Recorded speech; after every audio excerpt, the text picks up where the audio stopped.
Hello there, Internet. MegaMogwai here, and I got yet another MTG Arena video for you guys today. As today, we are finally going to showcase a deck that I've been super hyped to share my take on Insidious Roots in this new standard. The strongest Insidious Roots has ever been, and what I believe to be the strongest Insidious Roots deck so far.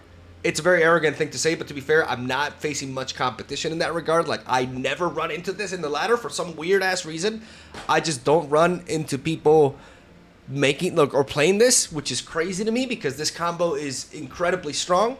But, you know, like in every card game, there's a few people who actually make the decks, and then there's a bunch of people who just copy them. And, you know, it's a natural thing, right? So some archetypes are going to take a while to be discovered, but I am shocked that I haven't seen people talking about this. Maybe I'm wrong. Maybe this is a thing already, and I'm just like out of the loop completely. But it's really, really crazy to me, and that is because Keen-Eyed Curator takes Insidious Roots to a whole nother level. Insidious Roots, and I have trouble saying, Insidious Roots has never been as strong as it is now, ladies and gentlemen, because Keen-Eyed Curator allows you to set up with the proper board state. There's a few key components. I think 4. I mean, it's not, I keep saying I think. It's not I think. It's a fact. Like, there's 4 elements, even though you only technically need 3. But there are 4 cards in this deck that if they all happen to be on the board at the same time, you essentially have the power to make a board as big as you want it to be. Like everything, there is technically a limit, but the limit is so absurd that it doesn't really matter. You're going to generate a board that's going to be so big and so wide that with one attack, and one attack only, you'll be able to end the game regardless of who you're facing. That is the power that this deck has. How do we get there? Keen-Eyed Curator is a very important component of this combo. Is the new 2-drop from the Bloom Barrel expansion, a Rokouuu Scout. For 2 green mana, we get a 3/3 stat line, which is pretty absurd, but then again, it's requiring us to pay 2 specific green mana, and that's kind of like one of the payoffs for that. As long as there are 4 or more card types among cards exiled with Keen-Eyed Curator, it gets +4/+4 in trample. This is a nice like bonus effect, but the big deal and the reason why we're playing this card is because of the last line right there. If we tap 1 mana, we have an activated ability that we can trigger whenever we want if we have the mana to pay for it, and that allows us to exile target card from a graveyard, including our own. Insidious Roots, for those of you who don't know, is a 2-mana Golgari enchantment that was released in the Murders at the Karlov Manor that says creature tokens you control have the ability to tap for a mana of any color. So this plant that we see right here, as long as Insidious Roots is on the board, we'll be able to tap these plants for mana of any color. Whenever 1 or more creature cards leave your graveyard, you create a 0/1 green plant creature token. Jesus. Then you put a +1/+1 counter on each plant you control. Prior versions of this, I've showcased an Insidious Roots deck. It had a lot of the components that this deck is running, but naturally it relied more on utilizing cards like Rokouuu Maverick that have the ability to exile themselves from your graveyard. Fairy Dream Thief for 3 mana can be exiled from the graveyard to draw you a card. These cards can self-exile themselves, and therefore on their own they can trigger Insidious Roots without support. And I also ran another 1-drop that incubates if you exile it from the graveyard as well, for just 1 mana. It's a vampire. It's a 1-mana vampire. Now I don't need that guy, and I don't need to fixate so much on this part because the Keen-Eyed Curator is doing that for us. And what I mean by an infinite loop when I refer to this combo is because if you have Insidious Roots on the board, Keen-Eyed Curator alongside it, and Tavar, there's no limit to the amount of plants you can generate because Keen-Eyed Curator's ability costs 1 mana. Let me explain this. When Tavar comes down, Tavar has an ongoing ability that says you may activate abilities of creatures. This includes mana abilities that Insidious Roots it's giving your tokens. You control as those creatures have haste. So when you spawn a plant, if Tavar is on the board, you can immediately tap that plant for mana. You can't attack with it, but you can tap with it and generate the mana. This means that with Keen-Eyed Curator, Tavar, and Insidious Roots on the board, every time a new plant spawns, we tap it, we exile a creature card from our graveyard, and then we spawn another plant. And then we can tap that plant exile another creature card from our graveyard, trigger the Insidious Roots again, spawn another plant, tap it, and there's no stopping it. What's the limit? Where's the break? The amount of creature cards that are in our graveyard for us to exile. That is the limit. Our graveyard becomes our hand with this kind of tactic. And one of the ways to navigate around that and allows us to always have fuel to exile with is the Snarling Gorehound. Whenever another creature you control with power 2 or less enters, you get to surveil 1. And if it's a creature, you can send it to the graveyard, and all of a sudden you have a newfound target. When is this triggering? Every time Insidious Roots is triggering, because the plant that spawns initially is a 0/1, and then it gets a +1/+1 counter on it. So that means that Snarling Hound counts it. So every time you're spawning a plant, you're surveilling. So you're spawning a plant, you're surveilling, you're tapping it, you're exiling it with the Curator, you're spawning another plant. The plant allows you to surveil again. You tap that plant, you exile a creature in your graveyard, you spawn another one, and then you just go on and go on and go on until your opponent quits. And it is glorious and far more consistent than you would expect a strategy of this nature to be. As you guys can see, our curve is pretty low. We cap out at 4 mana. We have a full set of the Skyfisher Spider and a couple of copies of Chupacabra Echo to give us more removal, but more as a meta call, because there's a lot of mono red decks as usual running around, but the mono red of the standard revolves around the Heartfire Hero. And they also play the Phyrexian Goblin. A lot of the strategies revolve around that. So Chupacabra Echo can nullify the effect those cards have when they die of dealing their power to the opponent in forms of damage, because you reduce their power as you kill them. So it's a very natural counter to that. It's a meta call in that regard. And very, very reliable, because the Phantomless Descent, with the amount of surveilling that we're doing, is very easy to meet, and it's very easy to have a really built up graveyard. Even if we are exiling creatures from it, the lands still remain, and we are running a full set, close to a full set of Fabled Passage. So Chupacabra Echo is a very reliable source of removal. Skyfisher Spider can be there to kill one of our 1-drops that we want to exile later and destroy any non-land permanents. Very important to have non-land permanent interaction, not just creatures, because this meta is this standard is super diverse. There's a bunch of different win conditions. There are decks that barely run creatures. There are decks that run a shitload of creatures. So you have to be able to deal with all sorts of threats. And Skyfisher Spider is better than it's ever been because of that. Micro Tyrant works really well with the Snarling Gorehound, because when it enters, it will count as a creature that will trigger the Surveil effect, and that will allow you to descend and spawn Saplings. And then when you spawn these Saplings will also allow you to surveil 1 for each one of them. And you can tap the Saplings for mana when Insidious Roots is on the board. So we have it as a tool of here to kind of help the surveilling engine going, so we can fill up the graveyard, and then Insidious Roots can be put into work.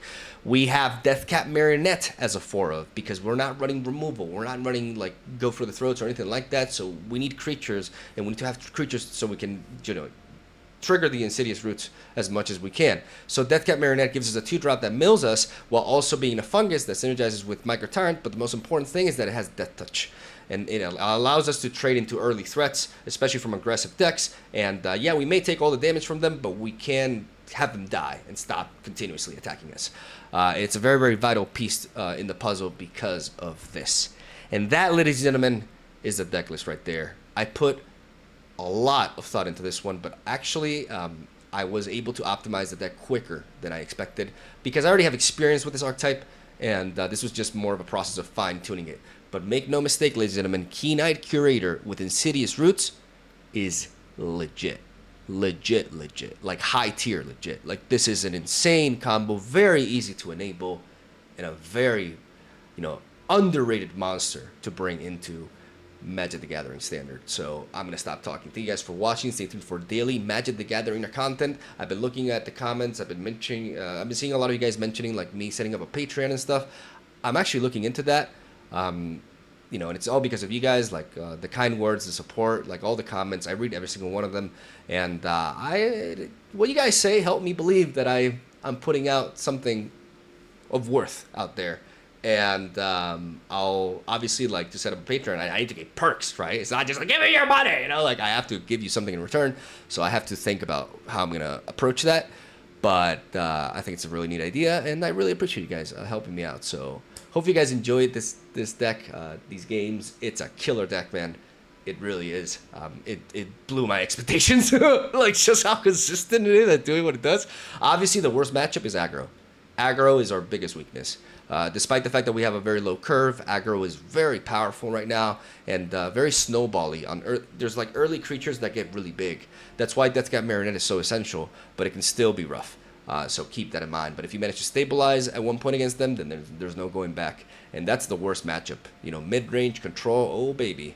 Oh baby, just watch out for those temporary lockdowns. But you do have tools to deal with them too. And I'm stop rambling. Thank you guys for watching. Stay tuned for daily Magic the Gathering content. Hope you enjoy the games. Leave a like. It helps me out. And I'll see you guys tomorrow. All right, here we go. Another day. Another Magic session. Things may be the way they are, but I love what I do. And you guys really help me remember that. I appreciate the comments on yesterday's video. They meant a lot. Okay, we don't have the Insidious Roots. Again, with this kind of deck, you have to be more open to mulliganing aggressively, right? Because our game plan does revolve around one card. But we have a two-lander here with a proper curve. And we have already some Surveil elements and both a swamp and a forest. So this is actually a good hand to start with. We don't know how long it'll take us to find what we need, but maybe the Fairy Dream Thief can help us. I'm gonna get rid of that land because I already have 3. And already having 3 means, you know, I'm gonna draw my deck caps out of 4 mana.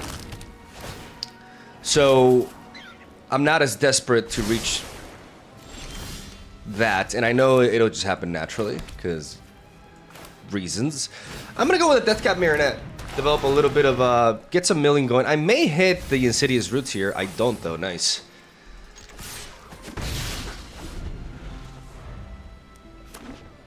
And I'm gonna attack them, because I feel like I'm facing that, yeah, I'm facing the Boros, control. Yeah, I'm gonna trade into you. Seems very inefficient. It kind of is, but okay, there's your boy. Now, do I go with a Deathcap Marionette? Do I go with a Deathcap Marionette, or do I go with a... I think I go with a Fairy Dream Thief. Right now, the Death Touch is not something that I need, and I'd rather Surveil twice than mill myself that I'm out. Surveil one there. Surveil another there. Get that swamp in there. Continue to hit. Like, we are facing a control deck that's using Urbrass Forge, right? We have 4 copies of the Skyfish to Spider. They get rid of our dog. They killed our dog. Animals. Fucking animals.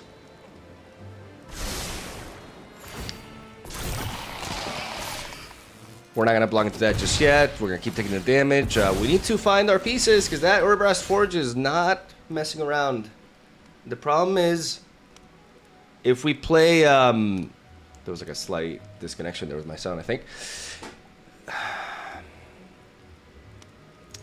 Tyvar can help us find things, but I think I'm gonna go with you.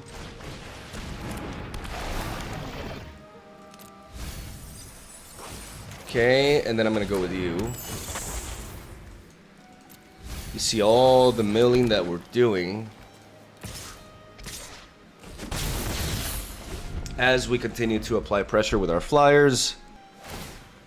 We're in the midst of a race right now, and I'm gonna resort to the Fairy Dream Thief to see if I can find my pieces.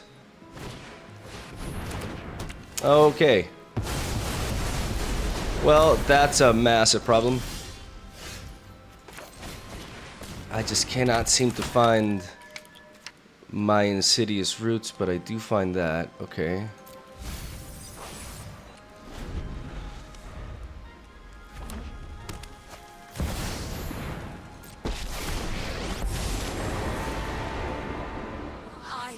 Shining blade in the dark.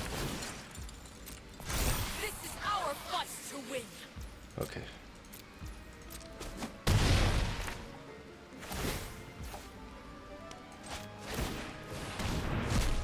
I'm gonna draw.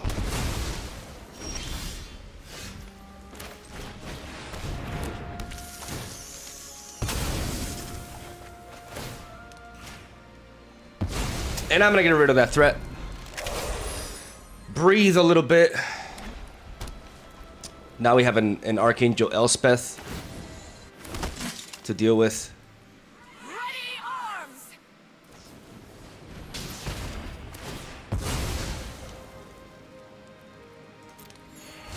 Gain a little bit of health to buy some time.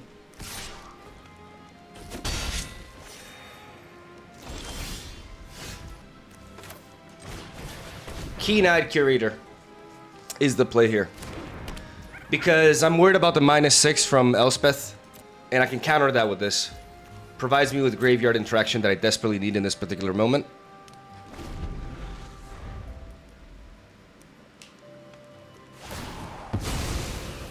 See, I do this.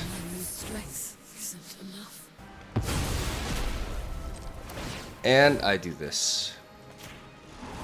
And they just went for the -6 for nothing. Never face in the face of evil. Oh, there's Rokouuu! Halted them! Oh yeah! Oh, and it just made them it just made them fluster all over. Oh baby. We're gonna go with the Myco Tyrant. Your boy Mike. And we're gonna use the maps given to us to attempt to, you know, descend a little bit. Drop that land there. And grow to a 3/3 stat line, allowing us to block this. We've stabilized, ladies and gentlemen. But we're not out of the woods. I mean, we are in the woods, you know, that's the kind of deck we are. I don't know why they didn't kill that before I spawned the token, though. They're really blundering here.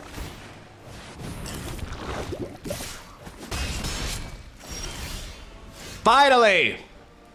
Only took us forever. Insidious Roots. It's over. No, this game is done. That's all we need. That's all we need. Keen-Eyed Curator with tokens and Tavar and Insidious Roots. That is enough to win a game. There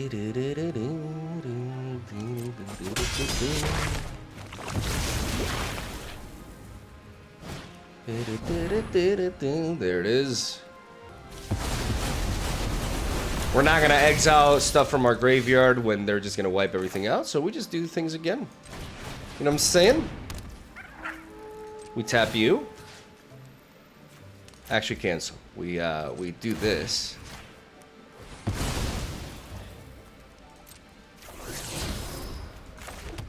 We do it again.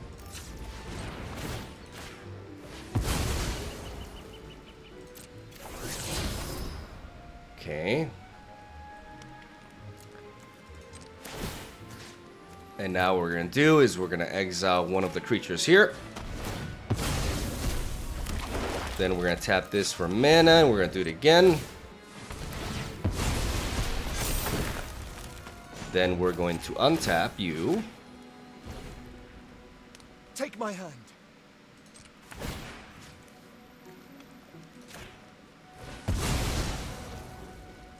And do this again.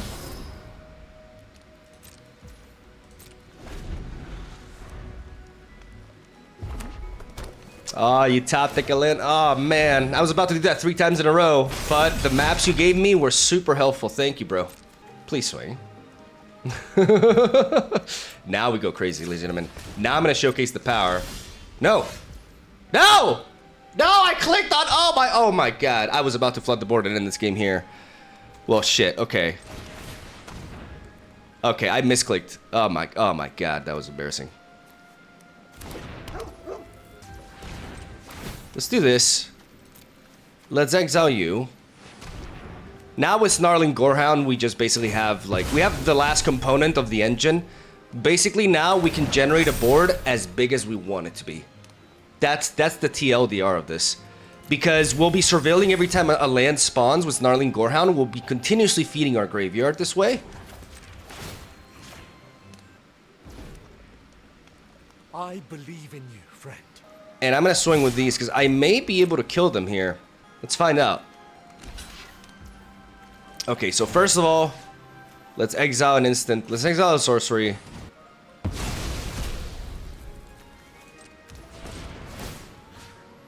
Let's exile a Planeswalker. And let's exile a land. This will make our Keen-Eyed Curator reach a 7/7 stat line with Trample. And now we start exiling our own stuff. So let's start off with the Deathcat Marionette. I think the way things are set right now, we have no limit. Only time is a limit. Because we got the Snarling Gorehound here. You're going to see what I'm talking about. Let's tap you. As long as we have creatures, we can keep doing this. Because Tavar gives haste to my plants, which allows me to tap them for mana immediately. And the Snarling Gorehound allows me to keep feeding my graveyard so I have stuff. So we'll just keep on going. We're fishing this game like this turn. This turn. We still have enough fodder. We still have more than enough fodder. We tap again. We tap again. Snarling Gorehound goes again. There's another fodder. Again. Again.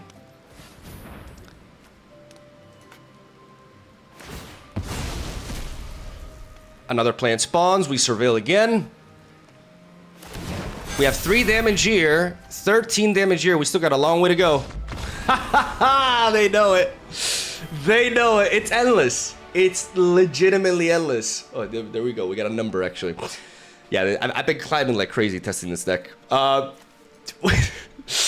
It's endless. We have Deathcap, but we still have 2 creatures here. So the only moment in which this stops happening is the moment we don't find a creature. But we have such high creature density. We still have 21 cards in our deck. Every single time we find a creature, we get to go for it again. And we have 3 damage here, and right now we have 16 damage. So we need quite a few procs to kill them here, but I believe the odds are definitely there. And I couldn't even... No, I needed Tibar to stick on the board. But that's the idea of this deck. Like, once we have the Keen-Eyed Curator and the Insidious Roots and Tavar on the board, the sky's the limit. Doggo makes things significantly easier. Let's go for another one. 2B. Or not 2B. I thought I had a number. What the fuck? I was 1,600 and something, and now I'm 99? Well, that's a scam. Yeah, no, this hand's excellent. Oh, man. This hand is fantastic. We're going to take a little bit of pain, but oh boy, it's going to be worth it. We're going to lead up with the Land of Our Wastes, and we're going to drop the Snarling Gorehound. And then we have double surveil effect with the Snarling Gorehound on board. Our objective, we need to find Insidious Roots. And we need to find it now. Rubber Bell Maverick first. Surveil 2 first. Boom, boom. And then the surveil from the Gorehound. Boom. Pay a little bit of life here. Double surveil again. Boom. That's pretty good, but boom. In case you haven't realized, like, we are very, very aggressive towards finding... that's annoying.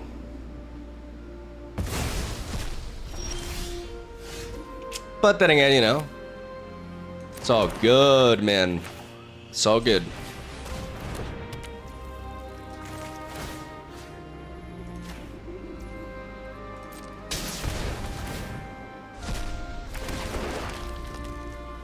Oh, yeah.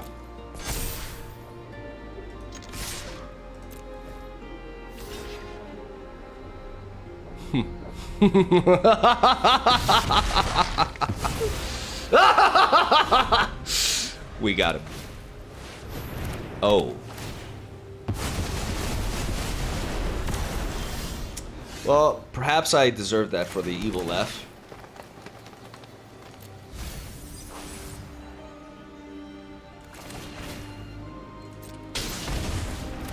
Yeah, that's brutal. I was expecting a bat deck, which is why I wasn't playing around that. I thought it was a bat deck, but it may be the Orzhov control. Or I don't know, just like a mid-range list with temporary lockdown, because temporary lockdown is kind of nuts right now. I'm gonna go ahead and exile a land to try to contribute towards this. This is really rough.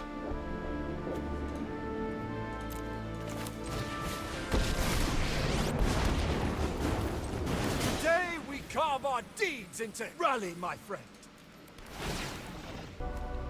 We have a Deathcap Marionette now that allows us to trade into the Preacher of the Schism.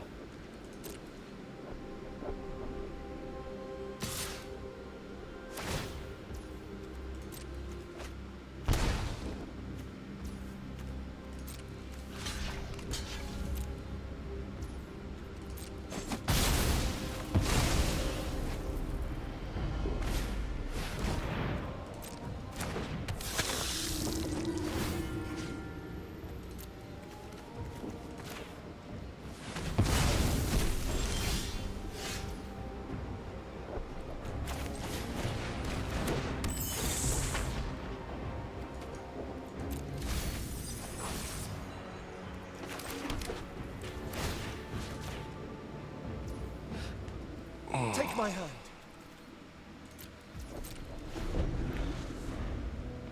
We need to find the House Fisher Spider. If we find the House Fisher Spider, we can get back into this game. That's the gist of it. We're not afraid of the demolition field. We just need to get rid of, like, this hit has like a nuke. Honestly, like, this was the perfect answer, and we need to deal with it. We need to make use of our Fairy Dream Thieves as chump blockers and get the card draw out of them.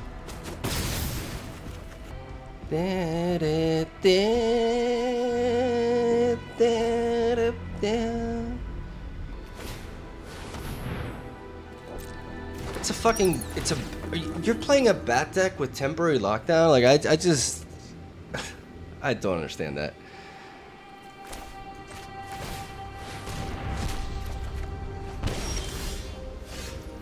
Thank God.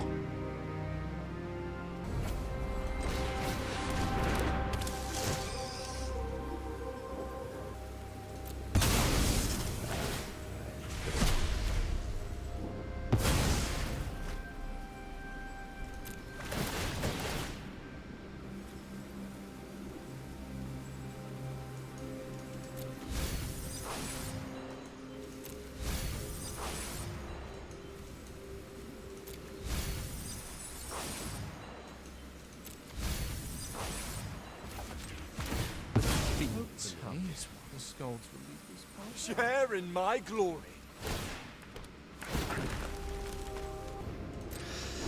Okay, we're back. Please, not another one. I beg you. Create return target. Oh, no.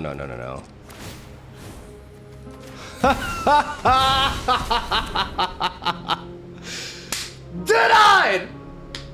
Denied, bitch! Oh! Oh, yeah! Get out of here! Go home! Oh, we got the number again. This time is higher. Oh, that felt good. That felt... What the fuck is this deck building, man? Like, fucking Zoraline with... I mean, okay, no. Okay, Zoraline can return... Oh, no. Oh, actually, that's actually really good. I take it back. Just because I see Zoraline, I automatically assume, oh, it's a bat deck. But the first deck that I made was a non-bat Zoraline deck. They're actually using it to bring back the temporary lockdown, and they're deliberately. The problem is the temporary lockdown has anti-synergy with the Deep Cavern Bat. That's what I don't like about this. That's what I actually really dislike about this. It's like what's gonna happen when you play the bat on turn 2? And then you realize you need to play the temporary lockdown and you give your opponent the card back, you know? Like, I don't like that anti-synergy. That's a big deal for me. But it is true that Zoraline to bring back temporary lockdown is actually pretty damn legit. But the Key Knight Curator is just, honestly, like, this 2-drop, This 2-drop is bonkers. Like, we should be seeing more of this 2-drop. Even outside of an Insidious root deck. Like, the fact that for what I can just exile at any moment allows you to just single-handedly counter Graveyard Resurrection effects. That was insane. Alright, let's go for another one. Horrorcore. You know, I see sometimes people... Why am I 99% again? It gives me a number, but then it keeps me at 99%. Is that normal? I don't really care. Like, I'd rather, like, I don't need to be high-ranked at all. Especially because I'm making new decks all the time, so I don't really care about it, but I'm confused. Yeah, this is 100% a keep. How is this not a keep? Like, this is an insane opening hand. No!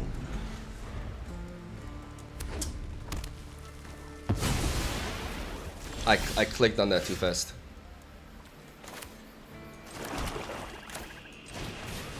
I'm gonna drop the Deathcat Marionette.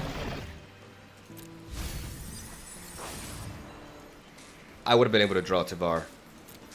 I gotta slow down. I'm clicking too fast. And that's annoying. But now I have 2 blockers here. And the Death Touch from Deathcat Marionette allows me to trade into whatever they give Menace to. And yeah, I'm gonna take a lot of damage. But I can kill it. Whatever it is they play. And I think I may be better off... Oh...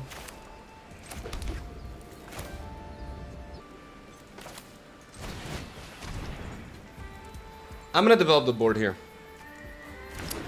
I'm gonna develop a line of defense. I have another Keen-Eyed Curator in hand, so I'm gonna develop this one. They show the shock. But we have a 3/3. It's also a 2-mana 3/3, which is easy to say, but that's a lot. So they answer our Gorehound. It wasn't gonna work with the Keen-Eyed Curator. Like that's one element of synergy that's, you know, it's just not there, but it's okay.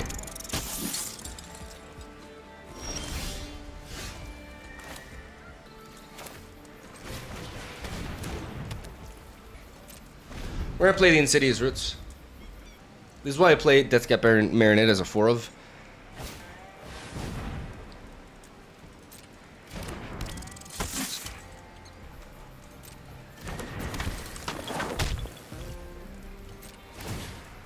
They're not even using the demonic ruckus yet. They're trying to navigate around our shit.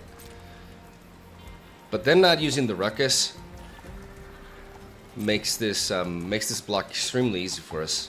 They're failing to apply pressure here. They're not even attacking into that, fearing that. We're gonna go ahead and at the very end of the turn, we're gonna get rid of the Snarling Gorehound, which will allow us to proc the Insidious Roots. Okay, this Chupacabra Echo is absolute perfection.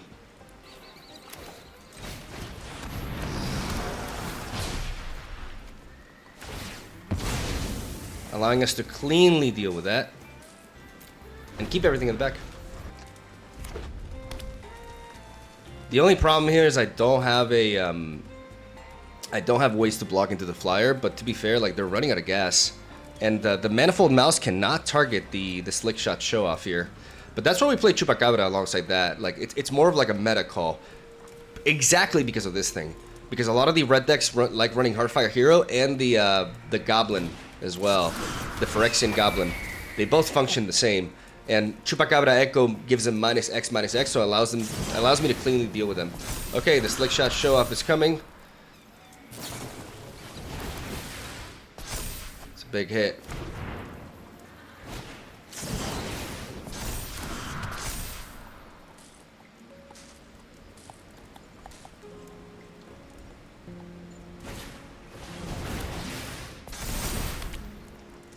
Fuck, man.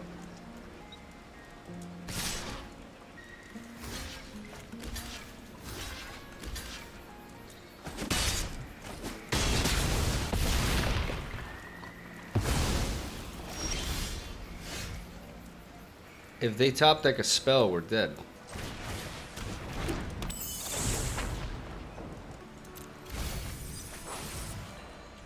I have no way of drawing. I have no way of lethaling them this turn. I have to pray that they don't top deck like something to give to this. It's the only way. Because we got him on a clock here, but unfortunately, like, it depends on what they draw here. We could be dead. Would be really unfortunate.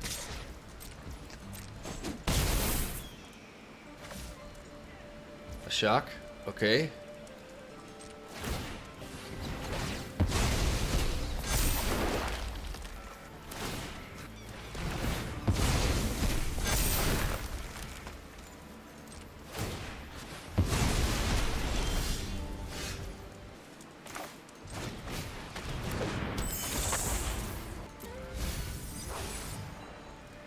We have exact lethal here.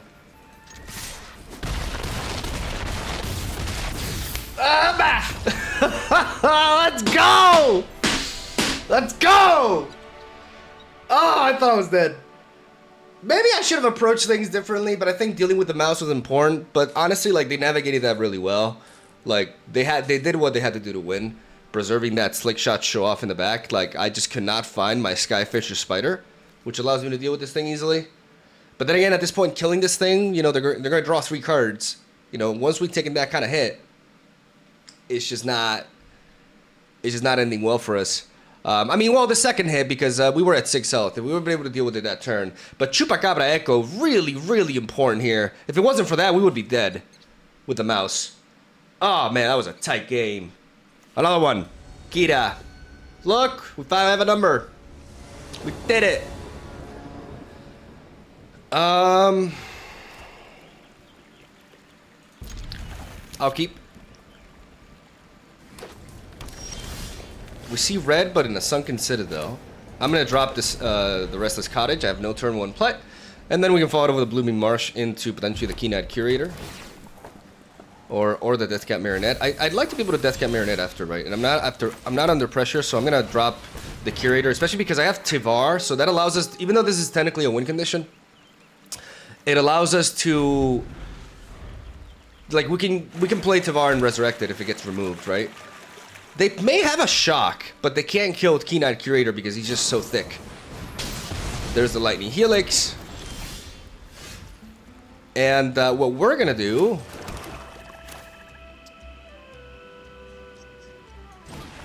is we're gonna create 2 threats for them. Whoever slays the most Phyrexians will never give up. We can win. And bring back the Keen-Eyed Curator. We need stats here. We're facing, like, they have red, they have a lot of damage-based removal. Now they have that and a Planeswalker to deal with, so we're trying to just be annoying here, essentially.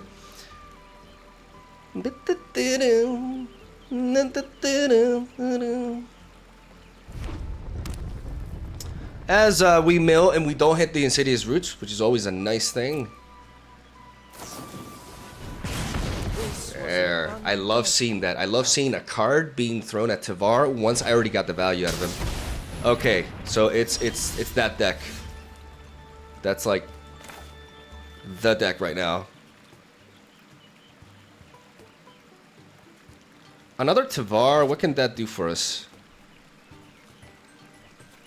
A lot, actually. Let me go Tivar first.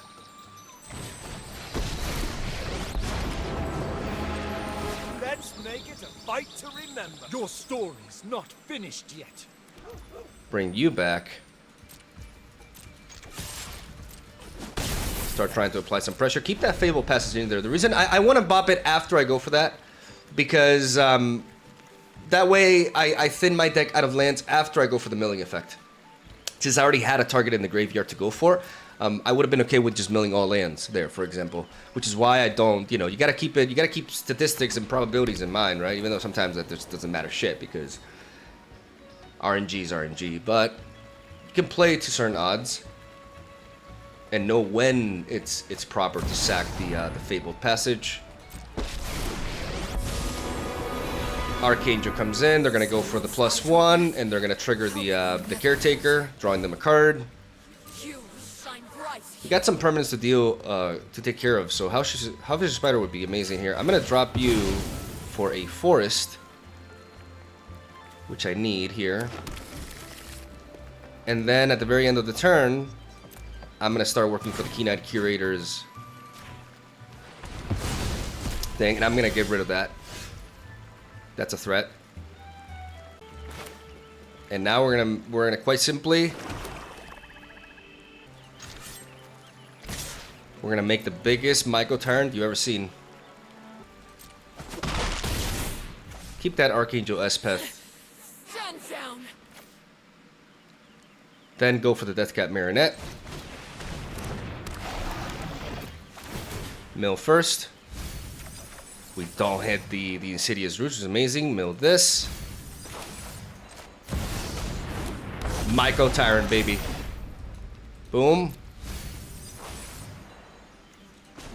And then we're going to untap you. There's that second win. And now we go hunting for the roots. Nothing else matters. We go for the roots. This is why we play Myco Tyrant. The Snarling Gorehound combo, baby. Look at all that surveilling we're doing. This is really accelerating the process in which we find the card that we need. We've already gone through almost half of our deck. That's how efficient this deck is, man. It's so fucking consistent and fast because our curve is low.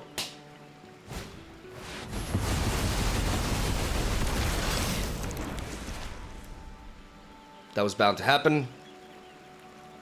What matters there is that we got through a lot of our deck. Okay. That was a big Sunfall, though. I'm not gonna lie, that hit us really hard, and we're having a hard time finding our.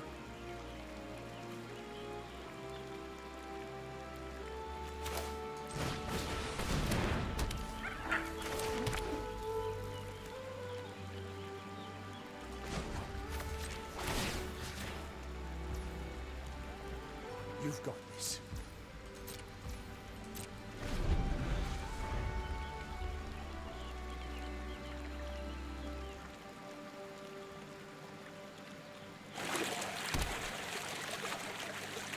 Could have gone for the mill, but at this point I'm kind of afraid of milling myself out of Insidious Roots.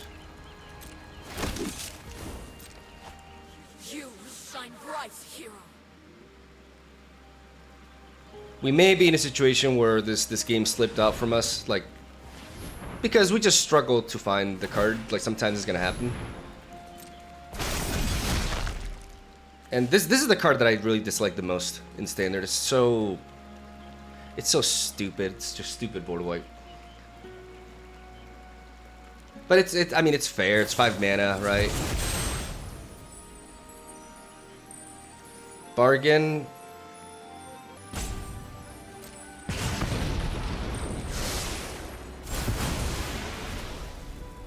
They're gonna attack Tavar. We need to find the roots. There's no other way. They may just go phase, but nah, they're gonna deal with Tavar.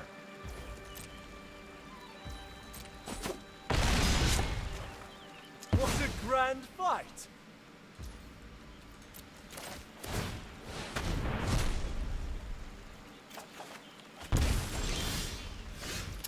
We just couldn't find it. We just could not find it. Look at how little, like, basic lands we have left.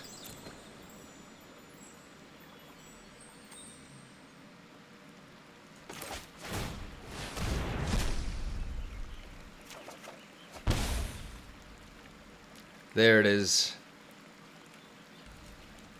A bit too late? Probably, yeah. Because now they have their own engine online, and they're still able to draw cards and find the pieces. Like, we know they run stuff like Temporary Lockdown, which can single-handedly counter Insidious Roots. If we had gotten some momentum earlier, it would have been different. But unfortunately, like, it took us, like, we had to go through half of our deck to find Insidious Roots. And that's card games, you know, sometimes it's just gonna be that way. We may be living on 1 health here. If they go for the... No, actually, no, oh no, oh wait, oh. We're dead. I didn't realize the fish could move. GG.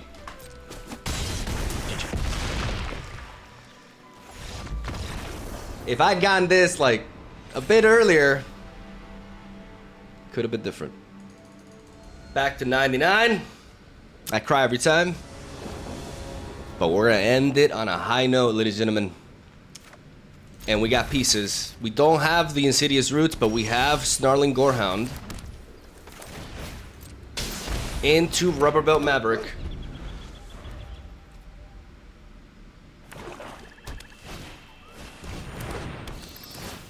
Let's see what they take from us. They could just go for the Rubber Belt Maverick. That would be the good play. To take the Rubber Belt Maverick. It's so replaceable though, because I have a lot of creatures that, you know, are very similar in my deck. They go for Tavar. I would have gone for Rubber Belt. I think that's a blunder. Nah, we gotta surveil properly. We gotta fill up in our graveyard. Because we gotta find Insidious Roots. And because we need to pump up the graveyard for Chupacabra Echo to be able to do things.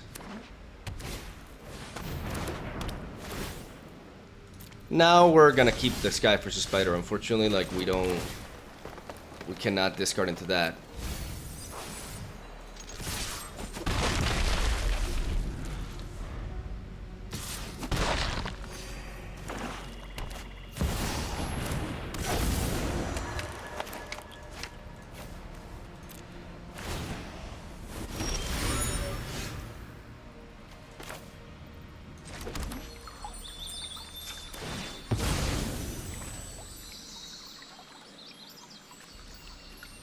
I'm gonna pick up another swamp.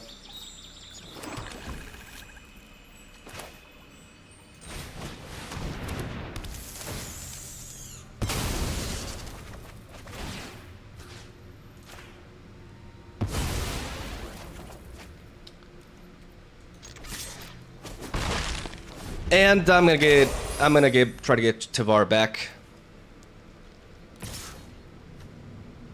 I could take this hit. I heal quite a bit if I do this. I'm not gonna block now.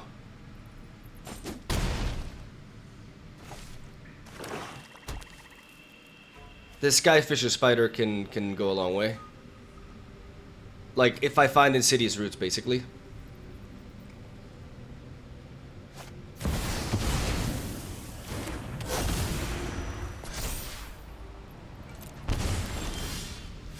There we go. I'm happy I went for this. I'm happy I kept things around. Because now that we found the Insidious Roots, we go Tavar. We -2. Let's see if we can find that raccoon. Oh, baby! There we go. There we go. We're online. Ladies and gentlemen, we're online! Because we took the hits! Because we took the hits. Oh, baby. Oh, they don't know it, but it's over. We have all the pieces. We have the Keen Eyed Curator, we have the Insidious Roots, Tavar, and on top of that, the Snarling Gorehound. We don't stop. That is, people, a lot of people who run into do not understand how fucking insane this combo is. Like, I have a never-ending engine, and that is not gonna cut it. You think you're gonna finish this game, bro? I'm just getting started. Don't you understand? I'm just getting started. Before they attack, though,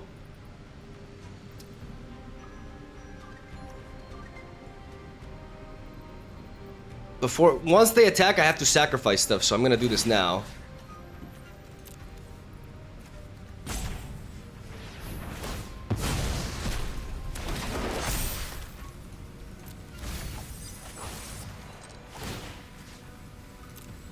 Here we go, ladies and gentlemen. We got more than enough fodder. And this is gonna give us more than enough sacks for the Rotten Mouth Viper. This game is done. This game is done, son. You just don't know it yet. Maybe you're getting an idea. Oh yeah. Never-ending growth. Oh, I have so many targets. Let's go.